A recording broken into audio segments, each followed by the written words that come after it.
हाँ वही लग रही लेकिन लोग मार दे रहे हैं हाँ वही लग रही हमको गाड़ी أعوذ بالله من الشيطان الرجيم بسم الله الرحمن الرحيم الحمد لله رب العالمين والصلاة والسلام على رسولنا محمد وعلى آله وأصحابه وأتباعه وسلم السلام عليكم ورحمة الله. So inshallah today we will discuss about loneliness. So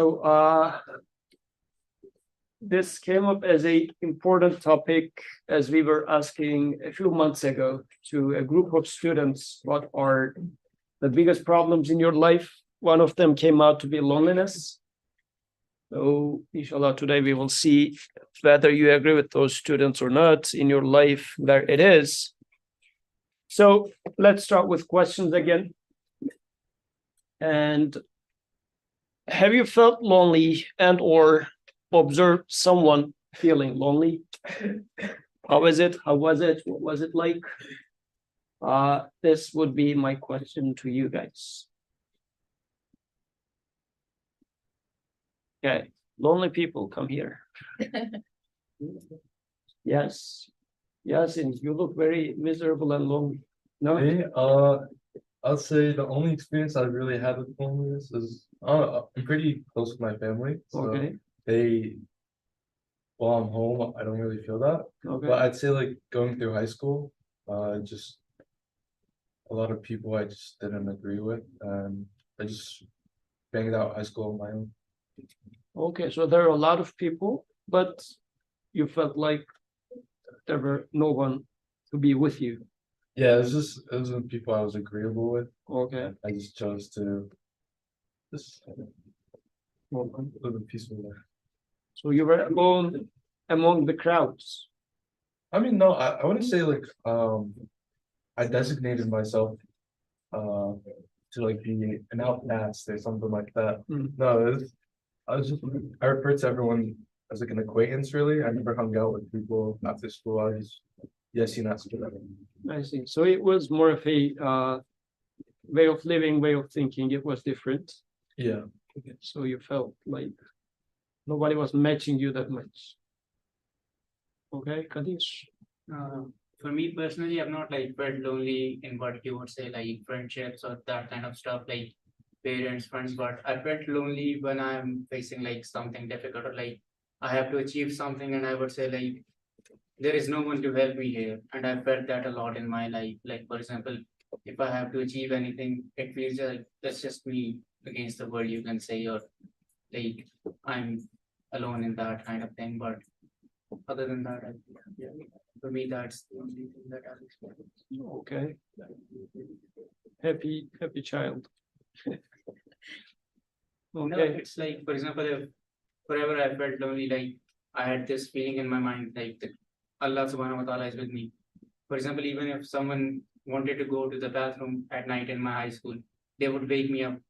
Can you walk with me, stand outside, and then we can come back? Like I was not afraid of like being alone at that time. I see. Okay. What else?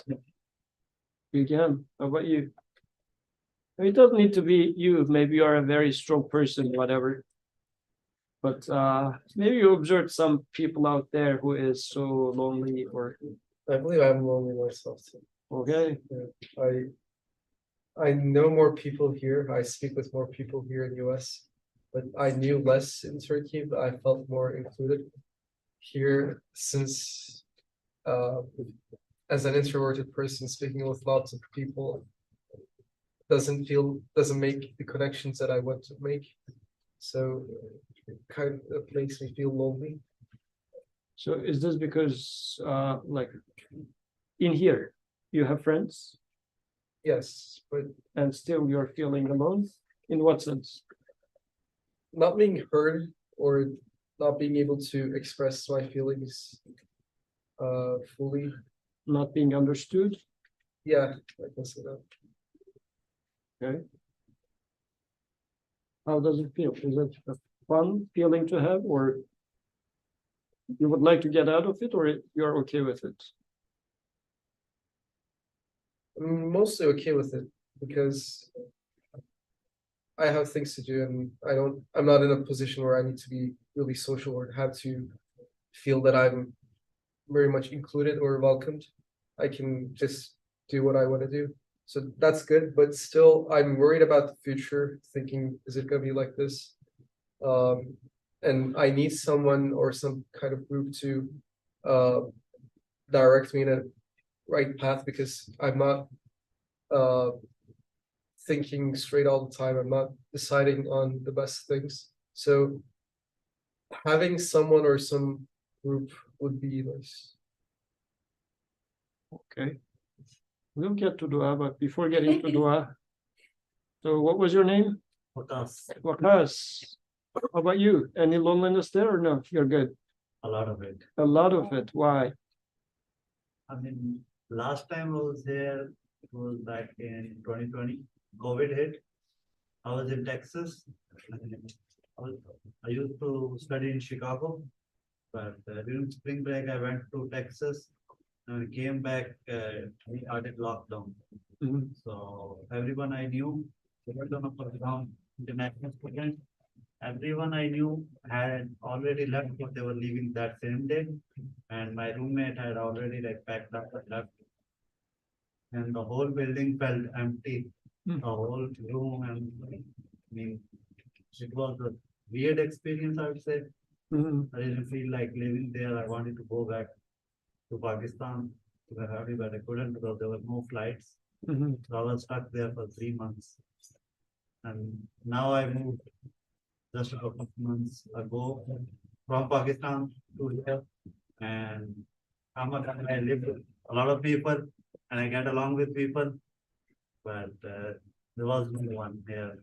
And it was tough for a month or so. And we're just here. Yeah, actually, the COVID time was lonely for everyone, right? Yeah, I see. It was a weird experience, really.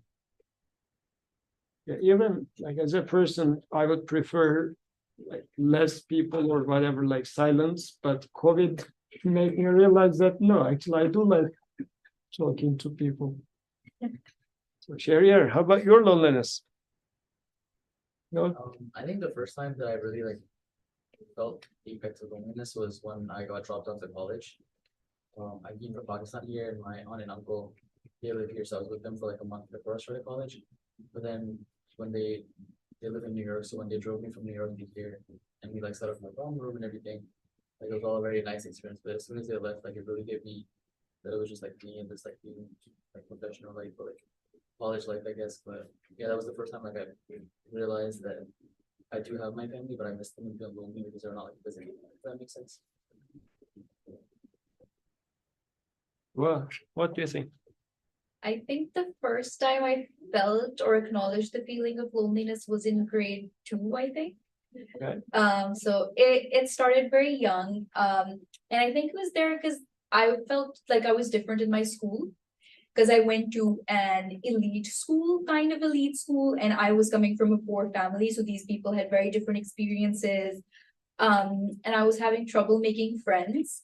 I went through like a lot of like not having real friends or feeling like I'm different, but which like then later on, like now in my life, I acknowledge it as a good thing because I feel like I'm seeing a lot of people around me who are incapable of functioning without friends. And I will talk to people and they'll really be hating their friends, they'll be like, oh, he's so toxic, he did this. And the next day I'll see a story on Instagram where they're like, going to Center City together. So I'm like, what's going on there, So I'm thankful for that early loneliness in my life. But now I feel like at this point, it's like the loneliness that hits sometimes is when I will feel like I'm getting really close to somebody and they really understand me a lot. And then something happens where I'm not able to communicate with them, or they don't understand me. So then it's like, wow, like I really thought this person knew so much about me, or I was able to relate so much to them, but they are not getting this. They're not sufficient somehow, Mm. So there is a gap there. It's not it. Yeah. Why do you think human needs friends? Because loneliness is painful, but is it a need to have friends? Yeah. Have you ever thought about that? No? it's not needed. Kadir says, no, I can do by myself. I think it's very important. Very important. Yeah, what is the utility of a friend in your life in general? I think people are just naturally social creatures. Yeah, that's right. And that's why solitary confinement is like the worst thing anyone can go through. Actually, that's a very interesting point. I had some friends, like in there are those schools where they memorize Quran, and students, just families leave them there for 2-3 years. I had a friend from there, and he said that you never know, unless you go through that life, you never know the psychology of this life, he said. So one thing he said to me was, students in there are so closely tied to each other because they are quite isolated from the society during their education. But he says there was one biggest punishment we do to a student. If a student does wrong to someone, nobody would talk to that person, pretend as if he doesn't exist. So he says this was making that student go nuts. So being ignored by everyone. And he says, if the verdict is given, nobody's going to talk to guy, you cannot, because otherwise you're going to be applied to the same punishment. He was saying that this was the most horrible punishment to be given because this is the only social circle that they have. Those students are staying day in, day out, so they're not going into like going out or whatnot. So yes, solitary confinement is a very big problem for human, interestingly. Yeah, Kadir, you say you're okay with solitary? It's like it's good to have friends, but it's not like basic functioning requirement for me. I would say like I would love to have friends, but if I don't have friends, I'm fine with that too. Like it's not a big problem for me. Okay. It's about the belief, as I said, in the creator. Like because for me, yes, you will feel lonely if you do not have that belief. Like unless there's like two, like for example, how I would define is unless you believe like there is someone watching over you or there is someone with you, you will feel lonely if you don't have that belief in you. Like I've also experienced that, like you have to then remind yourself that you are not alone here right now. So yeah, it's not necessary, I would say. It's good to have friends and you can learn a lot from them. But if you don't have them, that's fine too. I think I am also very fine with not having friends, but I feel like if I was in solitary confinement, I would probably lose my mind. And I think it's because we're also very comfortable living in this dunya, right? Like the thought of an afterlife or something more, it is very uncomfortable. So you like to delude yourself by thinking you're going to stay here forever. And friends and people are very important for that process.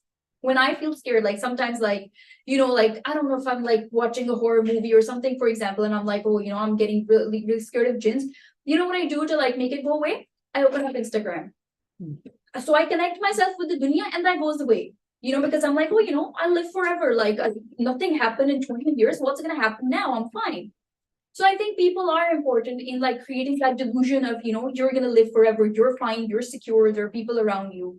So I do think solitary confinement or any loneliness, it will come with that idea of, oh, there is something more to me. It will push you to get more in line with what's really going on. And I think that will drive you crazy.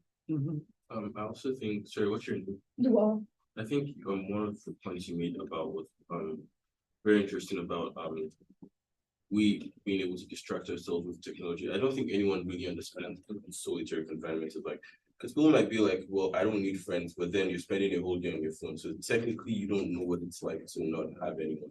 I'm talking like if you were locked in a room where the only thing you had was food and water, where you could like perform your ablution, you pray, you go to the bathroom. There was no distractions, there was no Instagram, there was no YouTube, there was no Netflix. I feel like you would really like go mad if there was no one. But people like when you feel like I don't need friends, it's because like you probably have other things that you do. It might not even be distractions, it could just be like maybe your work, for example, or your study. But I feel like even that is in a way kind of connecting with the outside world, like when you go to work or when you're studying, like regardless, I feel like everyone, like the need to be around people or interact with people is an essential need in human life. And that's why one of the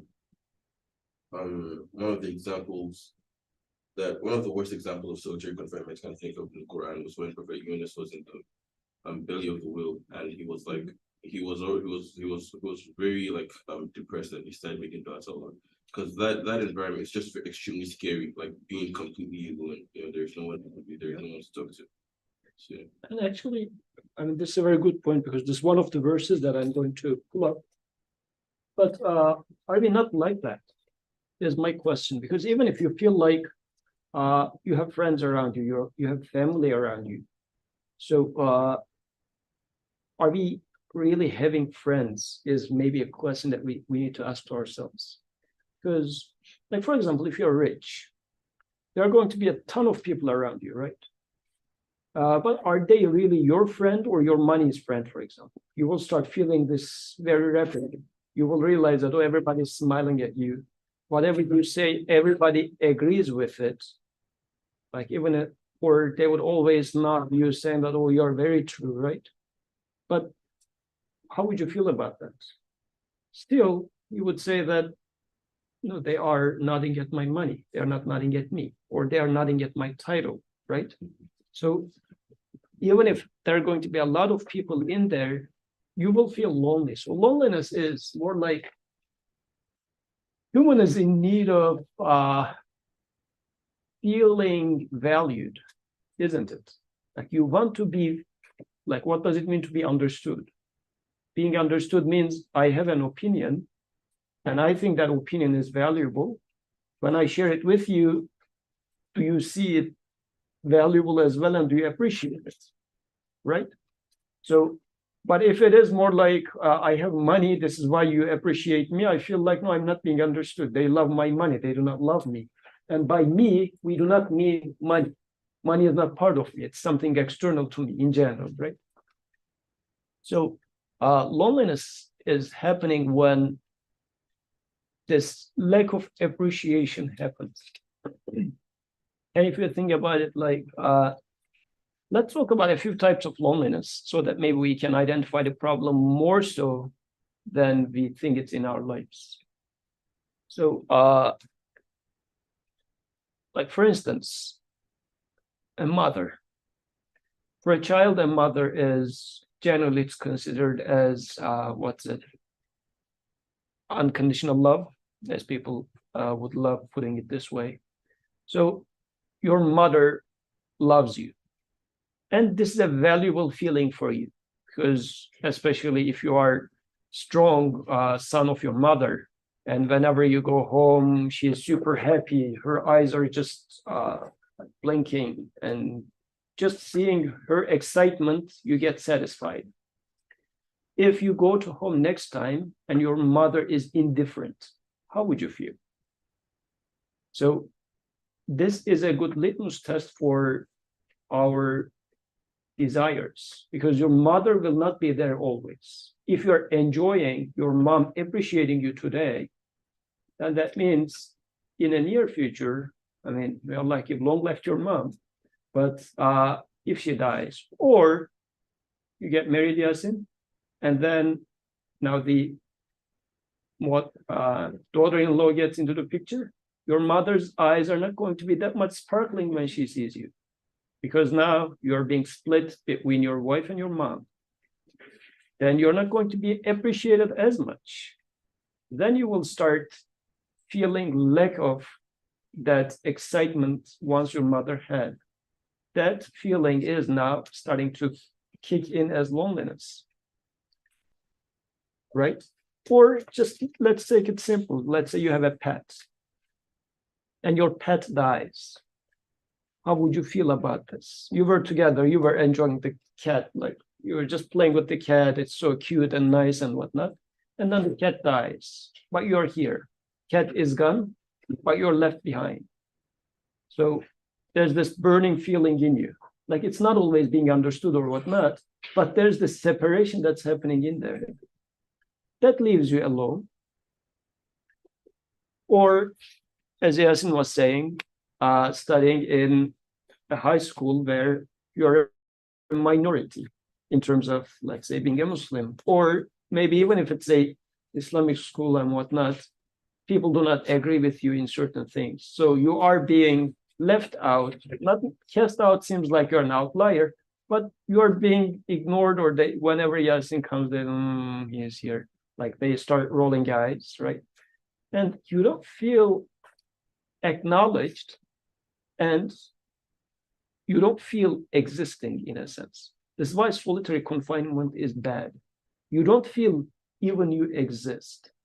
Like in here, let's say I ask everybody's opinion, and Bilgehan makes an opinion, everybody else makes an opinion. I appreciate everybody else, and I do not even mention Bilgehan's opinion. How would that feel? Like I ignored him.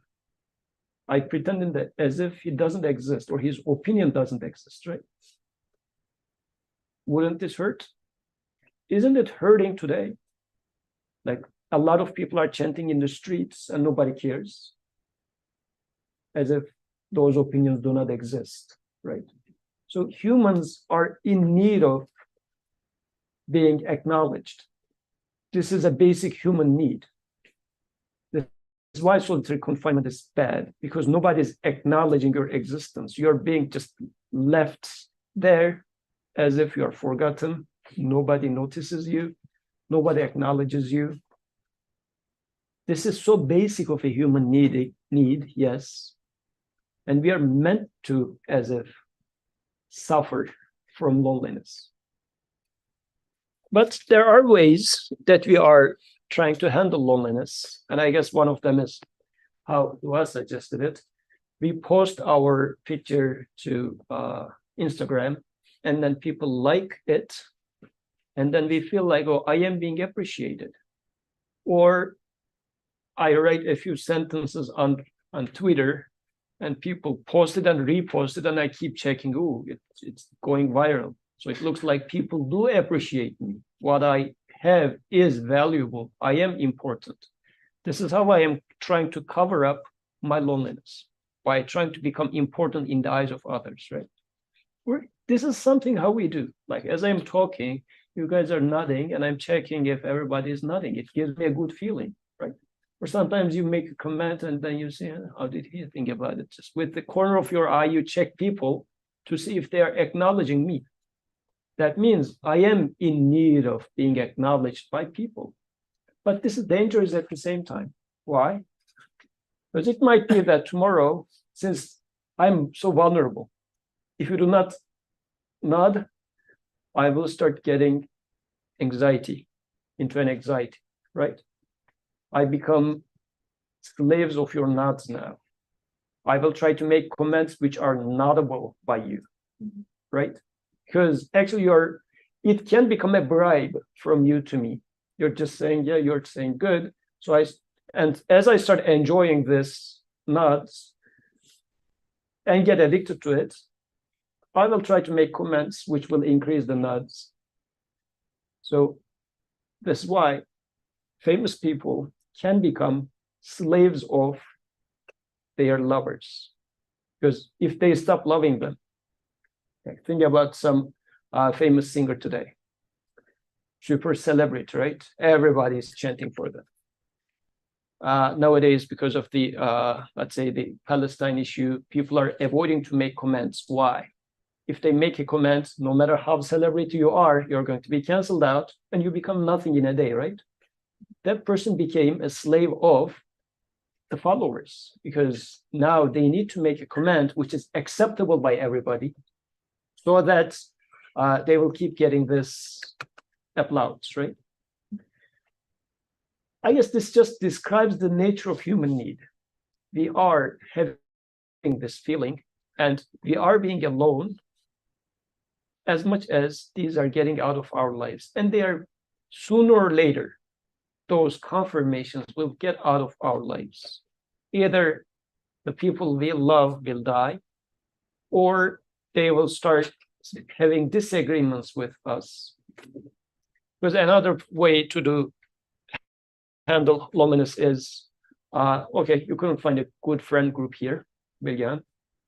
Go to another group, go to another family, and then another university, maybe it's the academia is toxic, maybe go to industry, or start some volunteer job in a different environment. You are going to find friends. Does this help? Or you're feeling lonely because you're single. Go and get married and you're going to find the dream spouse who is going to complete you. Does it work like that? If you feel like it works, just look at your parents. Do they feel complete, or do they feel lonely? Or to what extent, right? And what is the likelihood that you're going to have a different, I mean, why do you think that you're going to make a better marriage than your parents did? Or just make a basic statistics. If you have very high hopes about marriage, I mean, it's good. But if you have a unrealistically high expectations, just make a statistics about the families you see around yourself. Then you will understand that marriage per se is not a solution either. If looked at it properly, it could become, but by itself, it's not a solution. Having friends is not a solution. Making volunteer work is not a solution. None of them is a solution, really. Or even I can ask a further question. Like, is being lonely a sign of weak iman, weak faith? Because Kadir was saying that because he has strong iman, he doesn't feel lonely. So if you are feeling alone, does this mean that since you were the only guy who admitted, I mean, there were others, but right out saying that I'm feeling alone, is this a sign of weak iman in you? Might be, I mean, I feel miserable in terms of thinking straightly or acting upon the religion. So I feel I need someone or some people to reflect that misery to my face so that I can correct myself. But how about prophets? Didn't they felt lonely at points, at times? Like, if it was exclusively a sign of weak iman. Because my next question is going to be, I'll ask for answers from Quran, is remedy that problem that I'm going through. Because it's so real, everybody's going through that loneliness one way or another. But how do I get to solve that? Yes, sir. Loneliness is a hardship, and It's a hardship. yeah, it's fine to go through it, but the thing is, how do you deal with it? That's the main issues comes. Some people get depressed, some people like their iman will go down after the hardship, right? Some people, when they deal with it, for example, they can be Quran, they can do like stories and so what action do you do after the hardship? I think that will increase or decrease your iman. As of what you do. Yes, sure. Yeah, I think feeling lonely it's natural. I think it's expected because it's like if somebody gives you a gift, right? And you are really like loving that gift so much, you really enjoy it, you're like, this is the greatest thing ever. And it gets taken away from you, of course, you're gonna feel the separation, you're gonna feel the absence, and it is going to hurt because you experienced that. But at the same time, I think it is important to know that to not feel entitled to that gift and be like, oh, I deserve that. Why did it get taken away from me? That sort of a response is problematic and could point towards weak iman, but I don't think that feeling of sadness or loneliness in and of itself points towards a weak iman. Mm-hmm. Actually, these are very good points. Because loneliness, then, if I try to now wrap up what we have been talking about so far. So loneliness, it shows itself in different flavors in your life. Sometimes as there's a friend, but then the friend is away, like Waqas, right? So friends are in Pakistan, but you're not here. So you're feeling alone from them because of the distance. So their lack of friends, I mean, they exist, but they are far. Or maybe friend exists, but friend died. So there's the separation. Or this is one way. Another one could be you are surrounded with people, but they don't understand you. You don't share any common ground with them. Or even you can extrapolate this to every moment, which we were discussing last week about death. But let's say, because there was a friend and now we are lacking the presence of this friend, right? Can we apply the same to any sort of joy? Let's say when you were young, well, still you are young, but I'm getting old. So in my youth, there were certain feelings that were with me, like I can run faster, I can play soccer, this and that. But now I'm not able to do as much. Now I am feeling lack of those joys. Like I am alone from them. Those joys disappeared. Actually, it was, as I was mentioning last week as well, age 30 was a shaking moment for my life, because this is the time that you start entering into this mid-age crisis. At that time, fall season felt so bad to me, because now every falling leaf was reminding me of me departing from this life as well. I am also dying. And every leaf is as it is shaking, as if like a flag saying that you're also dying. Are you aware of that, right? So, and this gives me that, oh, summer is over. You are here. The summer that you enjoyed is gone. It left you alone here. So human is existentially lonely. If I take it as such, things enter my life, they exit my life, and I am left behind. So any sort of joy, you can apply that. You watch a movie, like let's apply the same thing. So let's say I have a very nice friend, joined us for 2 days. We had super fun time together, and then friend is leaving. So it hurts to wave hands to the friend in the airport, right? Because it was fun, joy, and now this joy is behind, and lack of joy is with me. So that separation is there. And I am now starting to feel alone in that respect, right? Apply the same. A sugar went into your mouth, let's say. You enjoyed the sugar for a few seconds. Sugar goes away. You swallow it, it's gone. The taste is no more. Still, you would like to taste more sugar, but it's already gone. So now you are alone from the feeling of sugar, from the sweetness. You can apply this to any sort of thing. So human is meant to be alone, not only from human companions, but also from everything in this life. Human is meant to be alone. But are we doomed? Isn't there any solution? There must be a solution, because it's such a miserable thing. Generally, we tend to forget about it by just getting into, I don't know, Instagram, or busying myself with my work sometimes. Or, okay, let me put something new in my life. Or I started a new hobby. I am now cycling. And then, you start bored by cycling. Oh, let's try fishing.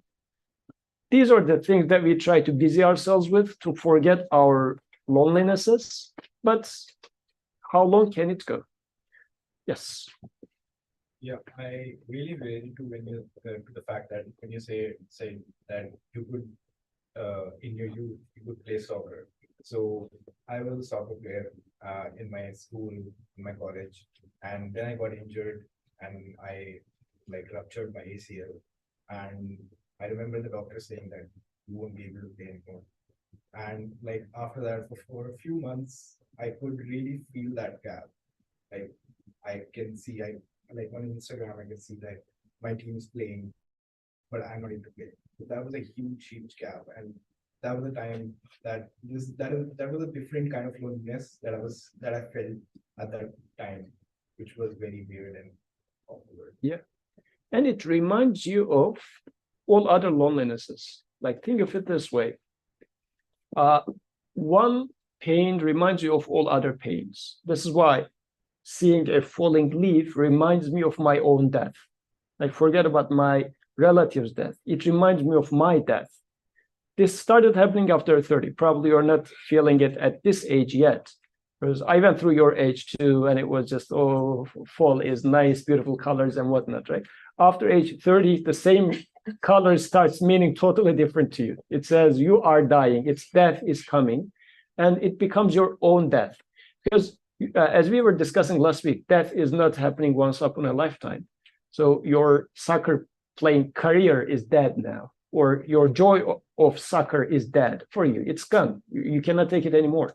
And you will start feeling this a lot in the rest of your life too. So day by day, we are dying actually. And it starts happening more so after like 30, 35, you start going downhill. So still, you guys are climbing that. So it's new things you're trying and whatnot. But after a point, it's just downhill. And every falling leaf feels like I am a building, and every day a brick of this building is falling down. Step by step, the building will collapse. So it will take time, maybe 60, 70, 80. It will totally collapse, but it's happening step by step. So loneliness is there in this case. And it happened to prophets as well. Yunus alayhi salam, right? So Yunus alayhi salam was a person, and he was inviting people like a prophet. Prophets speak eloquently, and they are telling the truth to people. Bilgehan, like you. He was not understood though. He was not accepted by his community. He invited them, they didn't accept him. And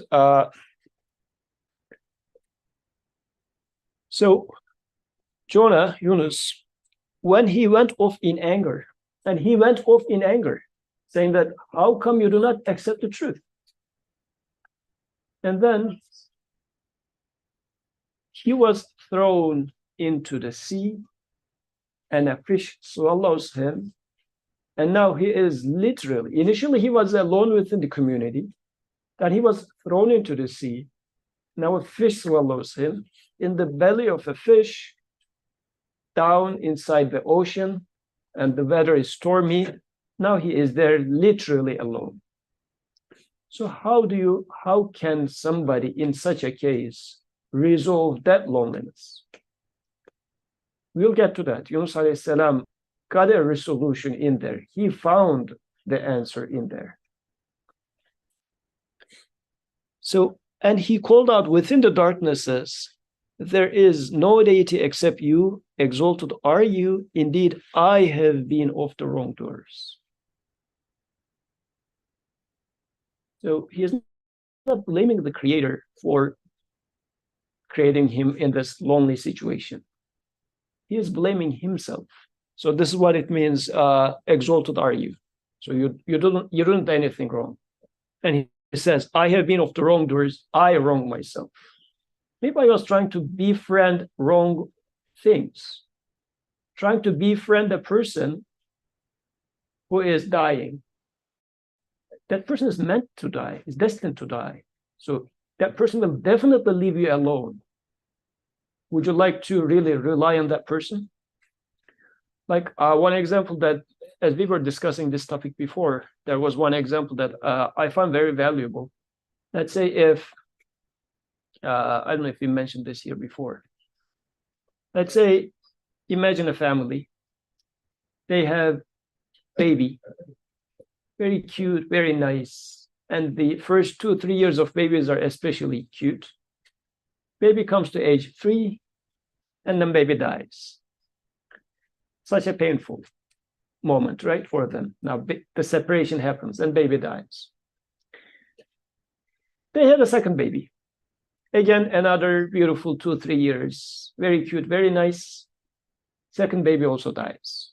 Again, separation is there. Third baby. Very beautiful, 2-3 years, very nice, they enjoy. And the third baby dies. Would that family attempt for having a fourth baby?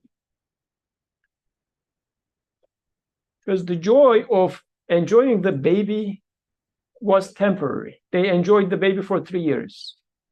They took a lot of pictures. But when they look at those pictures right now, they don't enjoy it. They are feeling the pain of separation.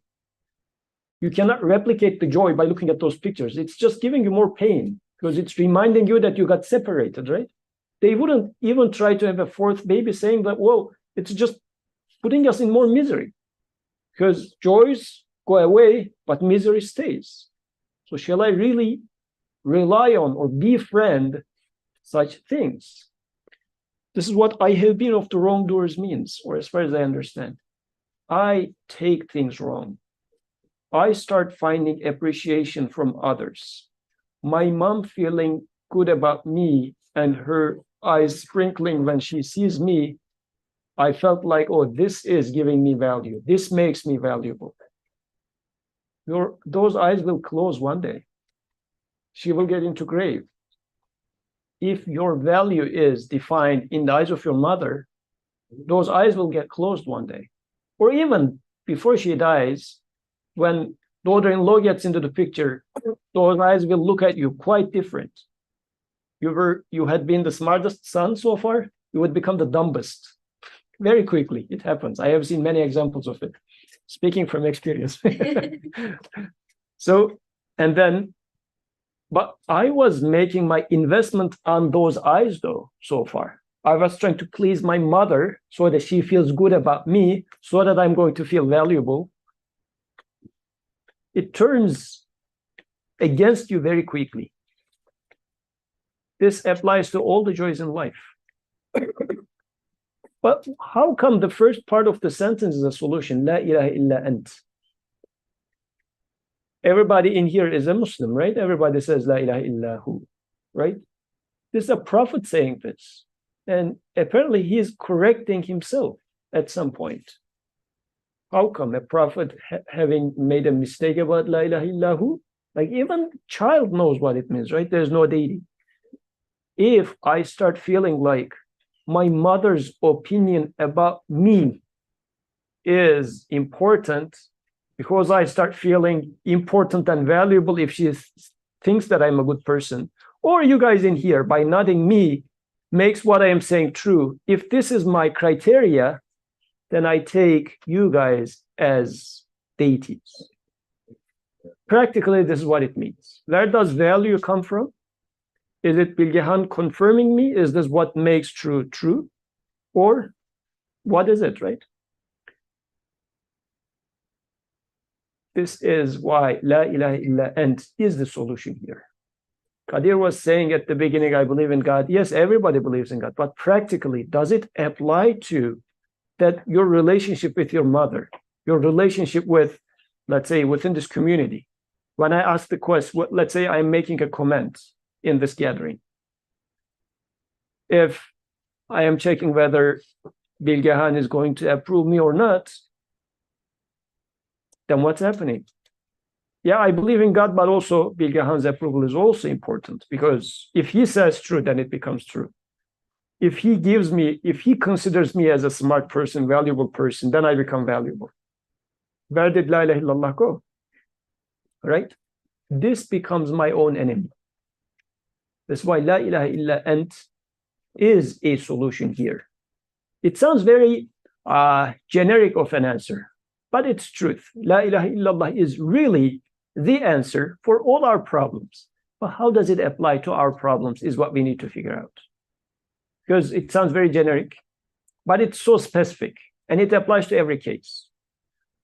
And it sounds very blasphemous or anxiety-inducing. No, I don't believe in other gods. Of course, there's one God. Yes, calm down.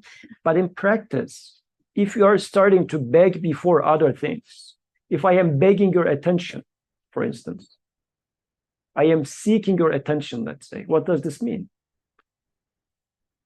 You become, because if you give me attention, I'm going to feel better, right?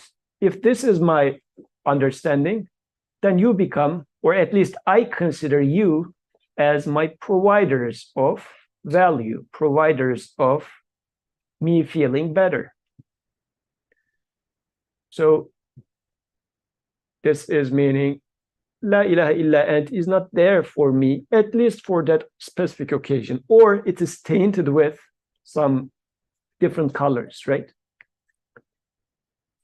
I need to double check this. And what is the litmus test for that? How can I test for that?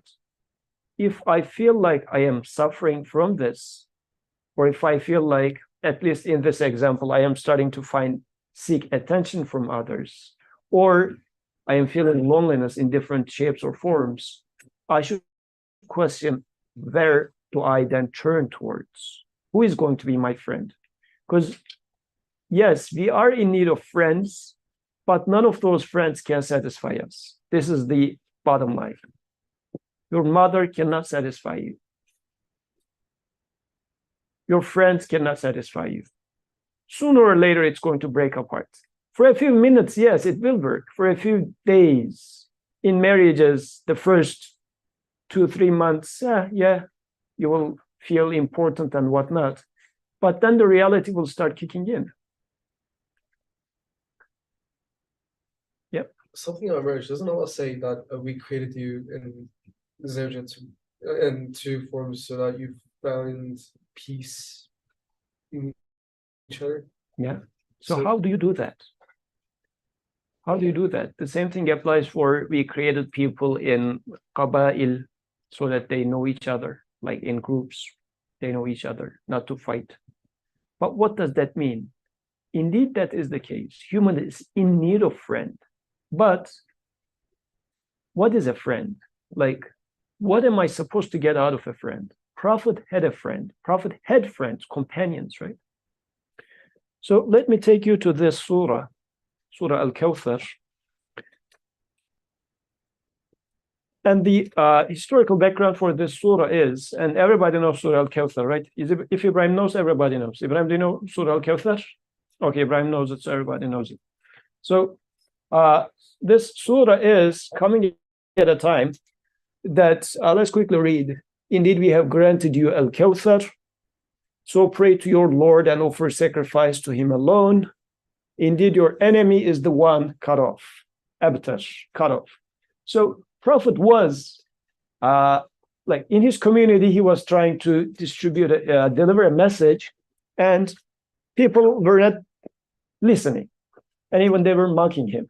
But still, some people were taking him serious. So the chiefs of Mecca was worried, if this is going to become a thing, then we are going to lose authority. But then they said, well, he is cut off. Why are you being worried about him? He is cut off in multiple sense. They say, look, he doesn't have any son. All his sons died. So he's cut off. Nobody's going to carry over his message anyways. There's no need to worry. Another way they used cut off, saying that even his own clan is not accepting him. So he will die, his message will be forgotten, no worries. He's cut off. Nobody takes him serious, right? And this was practically the situation of the Prophet. He was alone. But what sort of a solution does the surah suggest to him?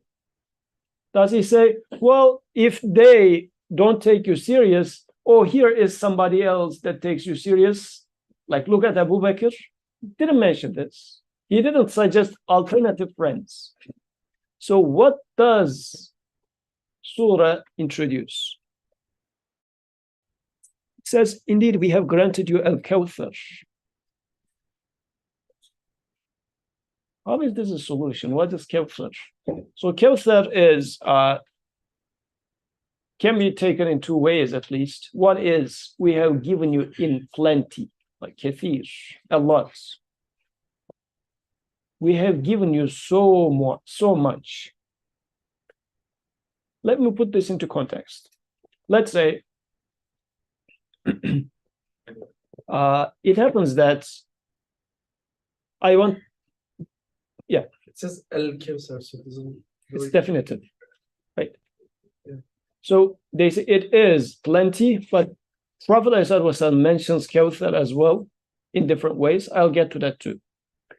But let's take it this way. Let's say I have a lot of friends, family and whatnot, and everybody is my good friends paying attention and whatnot, but I'm not aware of them. I am so much stuck with, I mean, this generally happens with silly boys. Sorry, Dua, to give that example. But let's say when a boy falls in love with the girl, his eye doesn't see anybody else, right? And the girl is just being ignorant of the boy. And the boy's world is just falling apart because he is so much fixated on this girl, and the girl doesn't pay attention, and the boy is just lost, right? So then a good friend of the boy says, just maybe making a slap, saying that, look, man, like, look around. So many good friends you have. You are being appreciated. You are being valued by so many people, let's say hundreds of friends, and you're getting stuck with this single person. You already have a lot of friends. What is it that you're looking for? Inna a'tainaka al-kawthar here, saying that the Creator is saying that I have given you a lot.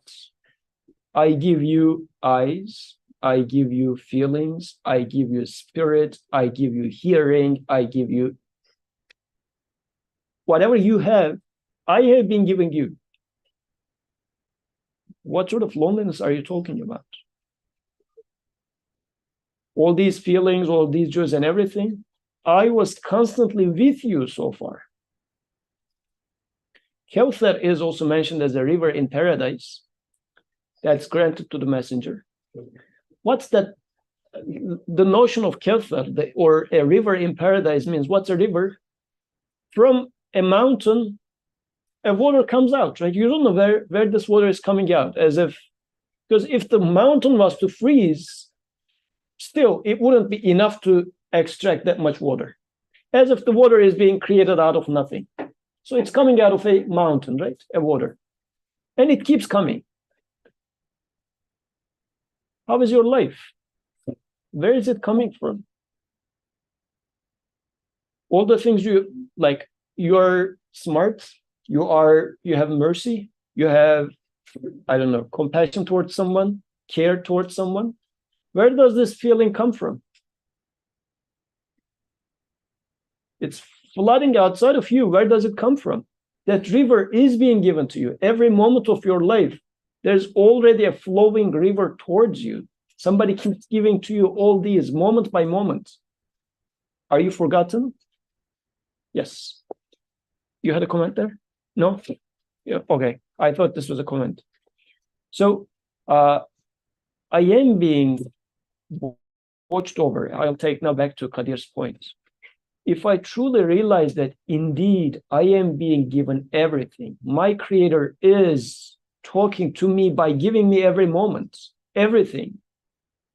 The ideas that I think others are not accepting, they are being given to me by my Creator. I'm not being understood. Everything is being given to my Creator, even the ideas that are not being understood by others. There is someone who is constantly with me.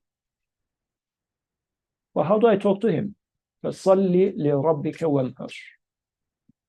My Creator is saying that I always am with you. You come back and talk to me. Be with me. This is what Salat is. This is the solution. The Creator is inviting me to befriend Him. I am befriending others, and others die away. My Creator is inviting me to say that I am your friend.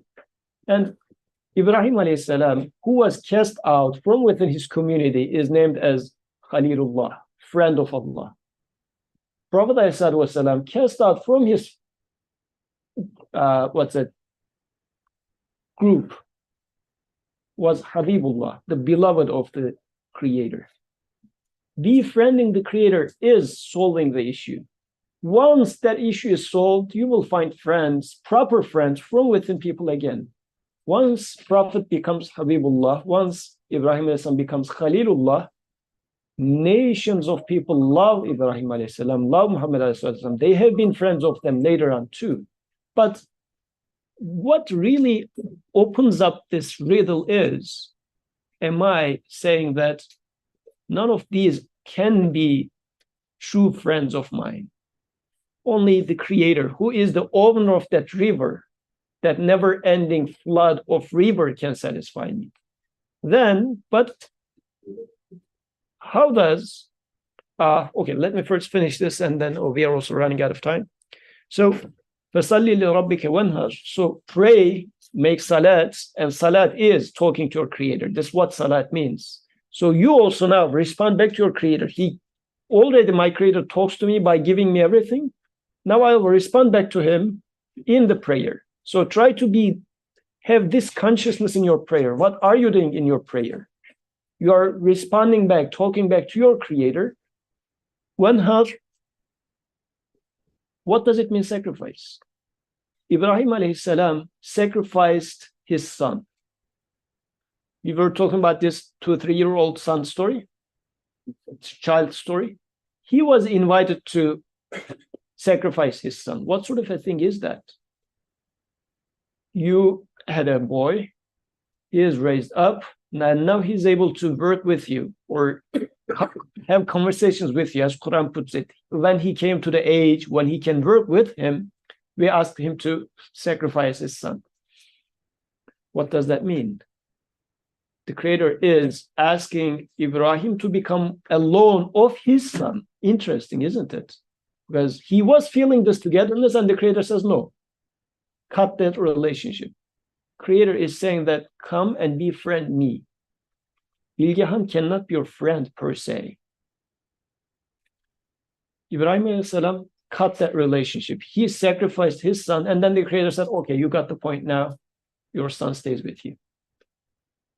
If I see Bilgehan as another river that my Creator's wisdom is flooding through, but Bilgehan is not the owner of wisdom. Bilgehan is just a mirror of my Creator's wisdom. Even if Bilgehan dies, I would say, well, he was just a reflector.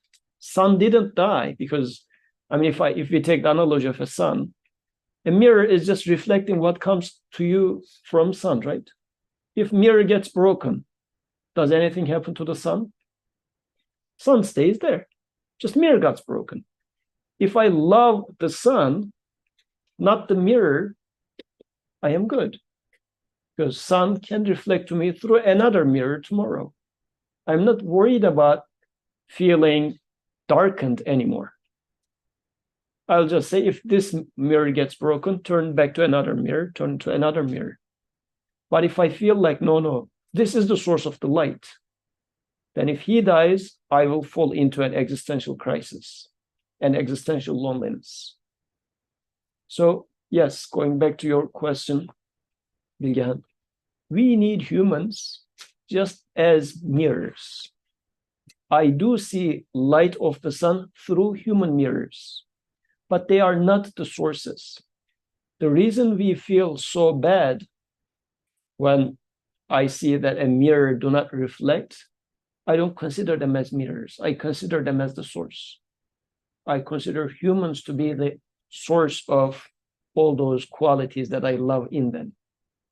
And they will break. All mirrors break in this life. That applies to everyone. Even the particles die, even the planets like the suns die, everything dies in this existence. The only one who doesn't die is Al-Hayy, the giver of life, the ever-living Creator. If I see that, if I establish that connection, if I connect to him, if I befriend him, rather than befriending the things around me, then I wouldn't feel alone. This is how I can really solve the problem of loneliness, by befriending the Creator. How do I befriend Creator? Like this. Realize that he has been given you constantly, and then talk back to him. Inna shaniyaka huwal abtar. The ones who say the opposite of this are the cut off. They might be wealthy, they might have a lot of friends, but they are dying every day. Mirrors around them are breaking every day. If human doesn't understand the first two verses, human will live a life of being cut off constantly. You are going to be cut off from your joys, from your youth, from your friends, family, day by day.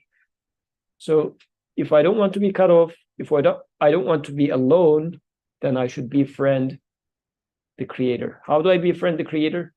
Realize that he has been given you and talk back to him. And also sacrifice, meaning cut off those wrong relationships, wrong friendships, expectations that I have from people. Let's conclude with that. Any concluding comments, questions? No? Okay, may Allah be our friends. سبحانك لا علم لنا إلا ما علمتنا إنك أنت العليم الحكيم وآخر دعواهم من الحمد لله رب العالمين. الفاتحة.